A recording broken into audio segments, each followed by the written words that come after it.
Madam Vice President-elect, I want to follow up with respect to what you just said about the inauguration and that it's a good thing that the president is not coming. But what about the Vice President, Mike Pence? He's welcome. I think it's important that as much as we can stick to what have been the historical precedents of how and the circumstances in which an administration changes should be maintained. And so if the Vice President is welcome to come, we'd be honored to have him there and to move forward in the transition. Have you spoken to him at all? No, I haven't. And you have called for unity and healing in this country, but after the events of Wednesday, does that make your job easier or harder? I think it makes my job easier, quite frankly. I've had a number of my Republican colleagues, former colleagues, I used to serve in the Senate for a long time, call me. Many of them are as outraged and disappointed and embarrassed and mortified by the president's conduct as I am and Democrats are. And I think I have said from the beginning, and I have not changed my view, my overarching objective is to unify this country. We must unify the country. And I think that you've heard me say this before, and I apologize for repeating myself, but understandably the questions are repetitive and good. I mean, I'm not being critical of the question. And that is that there's two ways people are inspired: by inspirational leaders and by terrible leaders. By terrible leaders. What this president has done is rip the Band-Aid all the way off to let the country know who he is and what he's about and how thoroughly unfit for office he is. And you see already a number of Republicans. I was so proud. I know we're on opposite sides. I'll get criticized from some of the people in my party for saying this, but I've worked very hard with and against the former, soon-to-be former Majority Leader, Mitch McConnell. I thought what he said on the floor of the United States Senate was, in fact, the right thing to do. He stood up. He's ashamed. I spoke with a guy I have enormous respect for, and I ran against him, Mitt Romney. I spoke to Mitt this morning again. This is a man of enormous integrity, who lives his faith.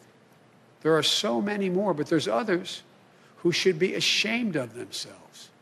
But they make up a minority of the Republican Party. This isn't about Republican Democrat anymore. This is about people who understand what this country's about and the things we have to agree on and move together on. I just think that if you look at it, speaking to some of my Republican colleagues, and I've spoken to a number of them over the last month since we've been elected, through recently as the day in which this god-awful debacle was taking place up on the Hill. And I think they understand that they're going to have to, we need a Republican Party. We need an opposition that's principled and strong.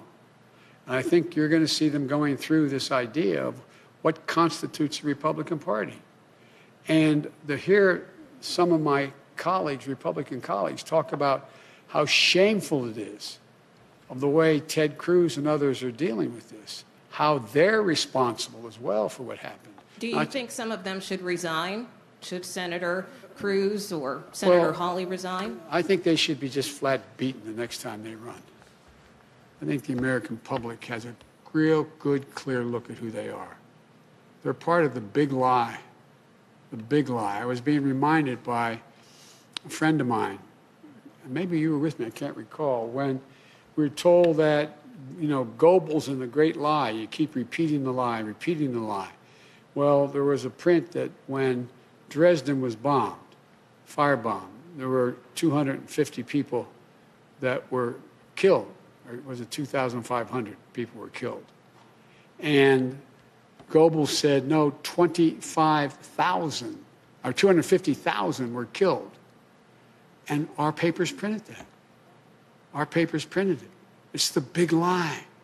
People will know it's one thing for one man, one woman, to repeat the lie over and over and over again. By the way, Trump said that before he ran. If you say it enough, I'm going to convince you. I'll say it enough. The press is bad, the press is bad, the press is bad, the press is bad. If he's the only one saying it, that's one thing. But the acolytes that follow him, like Cruz and others, they are as responsible as he is. And so it's not about whether or not they get impeached. It's about whether or not they can continue to hold power because of the disgust the American people have for their actions.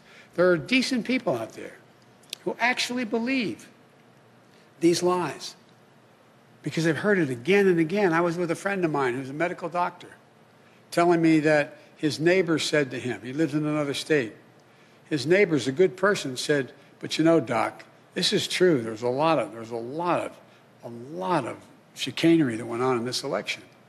He said, tell me what? Well, I just know there was. They say it is. They say it is. This is a human condition. You say it and say it and say it and say it. The degree to which it becomes corrosive is in direct proportion to the number of people who say it. And so it's interesting to me, and I was pleased to hear some of the more prominent Republicans say to me that the Ted Cruzes of the world are as responsible in terms of people believing the lies as, not as responsible, but similarly responsible like Trump. But they didn't say, go to the Capitol. I'll be with you. Follow. That's a different story. Thank you. Thank you. Thank you all very, very much. Appreciate it. Thank you.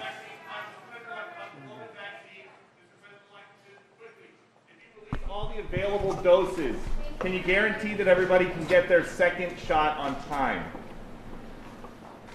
The answer is I'll be talking about that on Friday. On Friday? Thursday. On Thursday?